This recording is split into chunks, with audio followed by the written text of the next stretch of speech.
Good day, friends. First, I would like to say a deep thank you to our conveners, Kaylin Bugby, Emily Law, and Emily Aflashi, for the foresight to convene a session on the topic of open science. It is of utmost importance right now, and I'm honored to have the opportunity to add another voice to what must be a pluralistic discussion. What I would like to share today is the idea of a knowledge commons and reveal how this is the arena in which open science is being defined and shaped. I will do this in three parts. First, by sharing what I see as the problemscape that faces us and the reasons that we must create a new understanding of and capacity for open science. Second, by revealing the incontrovertible link between open science future that we need and the knowledge capture and sharing systems that it must be built on. And three, finally, making these ideas actionable by presenting the pockets of progress that we have created that will serve as hubs for the technologies and communities of open science. This will all culminate in the concept of the knowledge commons and suggestions for how to contribute to the foundation that we've created to achieve the goal of interoperable open science. First, we need to understand why. What is the problemscape of today's researcher and citizen that requires open science? Here's a graph that I like to use to illustrate our new problemscape. Our world is increasingly interconnected. As these interconnections become more important to what we are studying, the whole becomes more than the sum of the parts. Or in other words, the system is complex and exhibits emergent behavior. Beyond a certain point of complexity, the problems we are attempting to solve are what some call wicked, meaning that they have been obstinate to progress, the existing solutions have been inadequate, and they require new thinking in order to solve them. On the vertical, we have the number of disciplines required to address some level of complexity. Beyond a certain point, the anti-disciplinary or convergence threshold, we must emerge the innovative ideas, approaches, and technologies from a wide and diverse range of sectors and expertise. Note here that I define anti-disciplinary as increased plurality of thought and transdisciplinary connections. It does not mean against disciplines. What we find in looking at this is that everything is connected and that we need to understand relationships between them. I want to quickly share a visual and a quote that I love and are constantly with me as I think about these things. The quote is from Norbert Weiner's work, Cybernetics, and he says that the most fruitful areas for growth of the sciences were those which had been neglected as no man's lands between various established fields. The question is, how do we go to these places in between?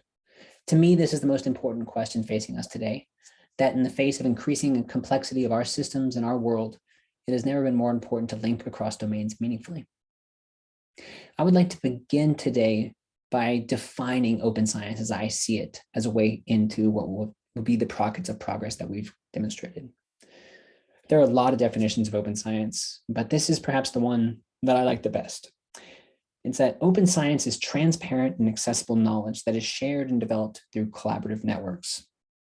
I think that this definition gives us the guiding principles for how to transform the way we work to create the tools, adopt the practices, and move our communities towards them. The two kind of principles I pull out of this are first, transparent and accessible knowledge. In order to do that, we need intelligent and accessible data infrastructure and the platforms on which to use them. And then second is this really important point about collaborative networks. This points to the cultural component of open science, that you must create a participatory ecosystem of knowledge sharing, governance, and trust. Together, these become a knowledge commons, and I'll speak more about that in a moment. What are we doing to pioneer these principles? What I'd like to do today is share with you quickly a few of the pockets of progress with the hope that this is the right community with which to make these pockets new hubs of open science. So I'm going to look at pockets across the space science sector in a number of steps. The first is a project that we've been leading for the past several years that I think is a pioneer of some of these ideas, and it's called the Convergence Hub for the Exploration of Space Science, or CHESS. It focuses on interconnecting the domains to understand how energy from the sun impacts the power grid, a lifeline of our society. CHESS responds to three challenges that you will recognize pervade the sciences and are exacerbated when we tackle these wicked problems. First is the lack of a cohesive community, owing to the wide variety of subject matter experts required. Second is the lack of effective data sharing, coordination, and analysis, the data science component. And third is the diversity of physically dominant processes in each part of the space weather environment. The solution Chess has taken is one of information representation, building open knowledge graphs and knowledge networks. Now, knowledge graphs and knowledge networks are related, but a knowledge graph is information structured into a graph form by a specific data model or schema. And it defines the entities and, importantly, the relationships between those entities. And then a knowledge network is when you connect various knowledge graphs of domains of knowledge. Now, I don't have time to get into too much of the details of knowledge graphs today, but please take a look at the papers that you will notice are linked throughout this talk. The first thing I want to say about the Chess project is that the first step of building a knowledge graph that connects domains, individuals, and data is to understand the relationships between them. An ontology or a schema is a model for those relationships that make them both human and machine readable. This is the ontology that we produced for the Chess project, which links solar events to power grid responses.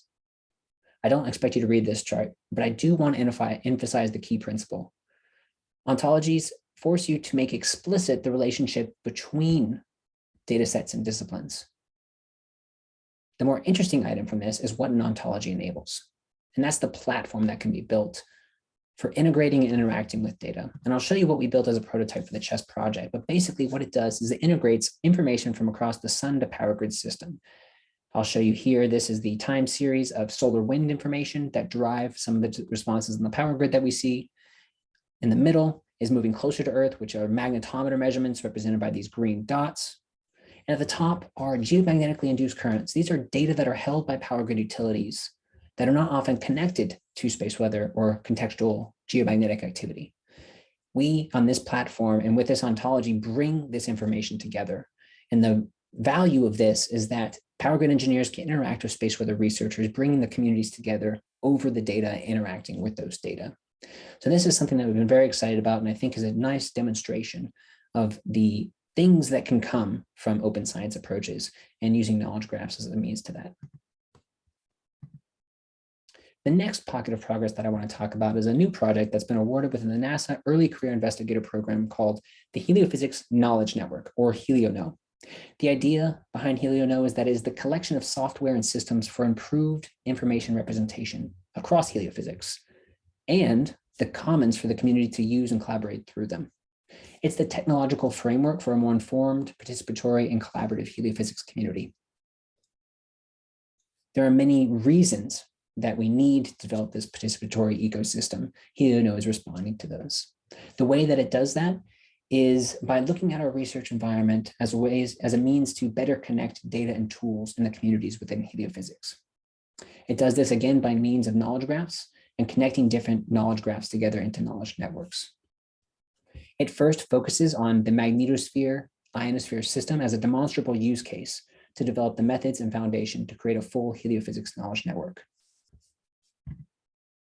The solution that Helioono attempts to produce is to better connect the data, tools, and communities into an ecosystem, as I mentioned, and to do so through knowledge graphs. It's using the magnetosphere ionosphere system as a demonstrable use case. Some of the activities we are leading in order to do this, and this may be a guide to some of the people in this room. First is to hold collaborative knowledge mapping workshops. These workshops have been focused on a number of different topics, developing conceptual models and ontologies for two different use cases, the tools that our community has developed, which include the data science infrastructure and the software, and then a separate set of workshops that focus on the physical phenomena in the system and how we link those together in a geophysical way. Those workshops work to create networks of people and active projects. So it's not about reinventing a lot of the progress that's happened, but it's about integrating, connecting them. And then finally, leaving a trail of educational and curricular materials that help others learn how to develop ontologies and connect information and data in this way. Now, the next step of this process is to build knowledge graphs on top of these ontologies, so enrich them with data that can be explored and interacted with. A couple of the other things we're really excited about with this work, we're using natural language processing to discover trends across heliophysics. So we're looking at large corpus of data from heliophysics literature to understand how that can be brought into our data analysis and our scientific discovery. And then finally, utilizing the integrative capability of knowledge graphs for frontier scientific discovery. I'll give you a couple of examples of usable artifacts that this work has already produced. So we do have conceptual models based on these workshops for linking research tools and resources, as well as physical phenomenon. I'm just showing an example of one of the Miro board conceptual models that we produced for the linking software tools and resources. That is very much a work in progress, and we continue to hold those online collaborative events, and I welcome everyone to be involved. We have a list and a set of well-vetted educational materials that help people understand how to build knowledge graphs and ontologies. We have a large analysis-ready corpus of space science literature that has so much information in it and is ripe for discovery. And then finally, we're actually applying these, we're using these foundations to show how we can do frontier scientific discovery with scientific publications as well. And I've linked to a couple of papers there. The next pocket of progress that I want to talk about leads this to the earth science community and tries to connect earth science to space science. This is a grant that has been funded within the Earth Science Informatics Partners, and it's focused on space weather glossary harmonization. It's become clear from these past works that projects require many different languages to be integrated, and that there are many different languages spoken across space sciences. And in order to integrate space science with earth science, we have to understand and harmonize those languages. So we're now working on this harmonization process, specifically within the ESIP community, so that we do connect it to the earth science. We've found that there are greater than 12 space weather glossaries, dictionaries, and collections of terms. We have a living list of URLs for these different glossaries if you're interested to explore further. But a harmonized glossary is the first step towards an ontology for space weather and more robust metadata for space physics that can be linked to earth science. We are holding virtual workshops that are outlining these, and we will have a session at the Earth Science Informatics Partners winter meeting in January that I encourage you to reach out to me to be a part of, because it really does focus on how this leads into a space data knowledge commons. So how do we connect these pockets of progress that I've quickly gone over here? We recognize the need to link and connect these. In order to do so, we've created a new NASA center to form these connections and to take a graph thinking approach alongside the cultural considerations. We've created a new center at NASA called the Center for Helioanalytics to create knowledge commons for heliophysics. Now, I won't say much here and will instead refer you to a wonderful talk that Barbara Thompson will give later this week. But we are also now working with a much broader community on this idea of the space data knowledge commons, and that's where I would like to conclude today. We believe that the progression from these pockets of progress to one of moving from knowledge graphs to knowledge networks, and then to the knowledge commons, which we define as a combination of intelligent information representation and the openness, governance, and trust required to create a participatory ecosystem, whereby the whole community maintains and evolves this shared information space. This is a living discussion, and today is a call for opening participation. So I'd like to leave you with ways that I think you can act now. So where are these conversations happening, and how can you contribute today?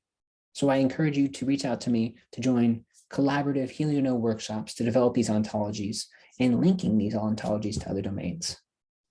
I also encourage you to visit something that we've created called the Space Collection within the MIT PubPub Open Publishing platform that is collecting pieces around how space information and data and communities are connected. This is where the conversations around the space data knowledge commons are really happening. I encourage you to take a look at a piece to read more that's called The Need for Space Data Knowledge Commons that we've written, and something that we're really excited about. And I know the conversation is emerging around that piece as well. And I encourage you please to contribute essays on the work that you're doing to that rich discussion. The third thing you can do is join the Center for Helioanalytics Network. So we have a specific knowledge team dedicated to some of the things I've talked about today, and I would welcome any participation in that. And then finally, looking forward to the middle of 2022, please reach out to join an uncommon event to explore the role of open science and cross-disciplinary discovery, the Jack Eddy Cross-Disciplinary Symposium. Thank you again for listening, and I look forward to rich discussions during AGU and beyond.